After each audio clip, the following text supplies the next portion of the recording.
السلام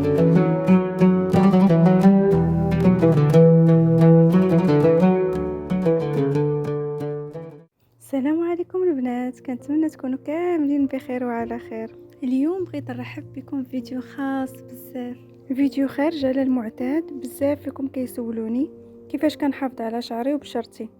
اليوم قررت نكون صريحه معكم ونبارطاجي تجربتي الشخصيه مع خمول الغده الدرقيه. غادي نهضروا على المعاناه اليوميه، وغادي نهضروا بالتفاصيل على كيفاش الغده كتاثر على الشعر والبشرة والأظافر، وكيفاش ممكن نعاونوا جسمنا من الداخل ومن برا.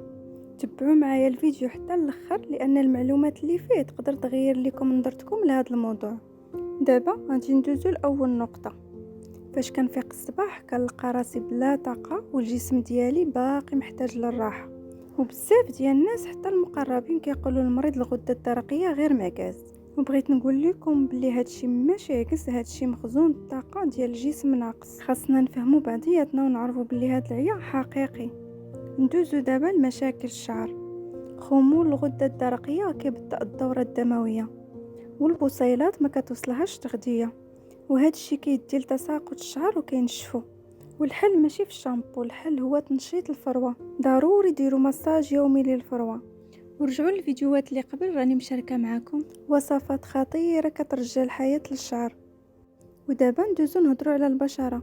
البشره مع خمول الغده الدرقيه كتولي ناشفه وشاحبه بسبب بطء تجديد الخلايا، وهذا الشيء كيطرا حيت هرمونات الغده مسؤولين على تجديد الانسجه، وفاش كيتعطلوا كتبقى الخلايا الميته متراكمه على سطح الجلد، الشيء اللي كيخلي البشره تفقد اللمعان ديالها. نصيحتي قشروا بشرتكم تقشير خفيف مره في السيمانه. هاد الخطوه ضروريه باش تخلصوا البشره من الخلايا الميته اللي كتراكم بسبب خمول الغده، وتخليو المسام يتنفسوا ويستافدوا من الترطيب. غير هو اختاروا مقشر لطيف وطبيعي، وديروا حركات دائريه خفيفه بلا ما تجرحوا البشره ديالكم باش ترجع البشره النضاره ديالها بلا ما تحسس.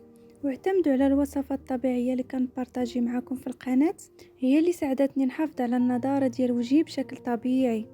ودابا غادي ندوزو لمرحله الترطيب اللي هي ضروريه عندي. كيف ما كتعرفوا تجربتي مع خمول الغده الدرقيه خلاتني نفهم بلي بشرتي كتحتاج عنايه خاصه من بعد التقشير. الترطيب عندي هو اهم مرحله باش نتغلب على الجفاف اللي كيسببوا الخمول. هاد المرحله هي اللي كتحمي بشرتي وكتحافظ على المرونه ديالها، وكترجع ليها الاشراقه الطبيعيه اللي كطمح ليها اي وحده بحالي.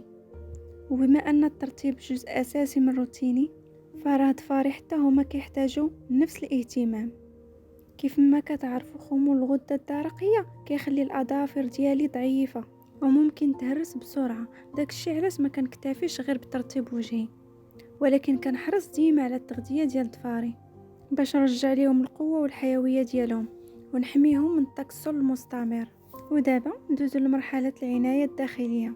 اليوم بغيت نركز لكم على الجوز البرازيلي.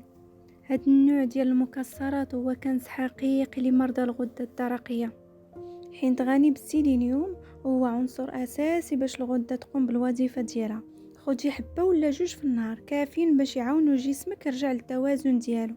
وبحال اللي هضرت لكم على الجوز البرازيلي ودوره المهم للغده، راه العنايه الداخليه عندي ما حبساش تما. اكبر قرار خديته في تجربتي الخاصه هو ملي قطعت السكر الابيض تماما، وحسيت بالفرق في مستوى النشاط ديالي، وبديت كنركز على الماكله الصحيه اللي كتعاون جسمي يخدم باحسن طريقه.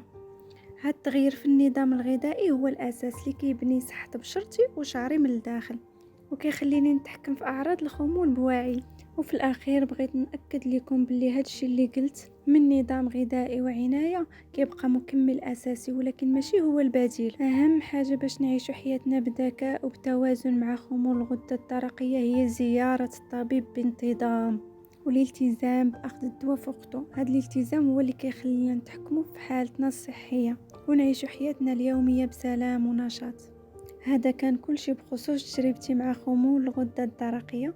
نتمنى نكون فدتكم، وما تنساوش ان الوعي بصحتنا هو اول خطوه لجمالنا. كنصحكم ترجعوا للفيديوهات ديالي في القناه، راني حاطه فيها وصفات طبيعيه اللي ساعدتني بزاف. وشكرا حين تابعتوا الفيديو. خليوا لي التعاليق ديالكم، واش كتعانيو من خمول الغدة الدرقية؟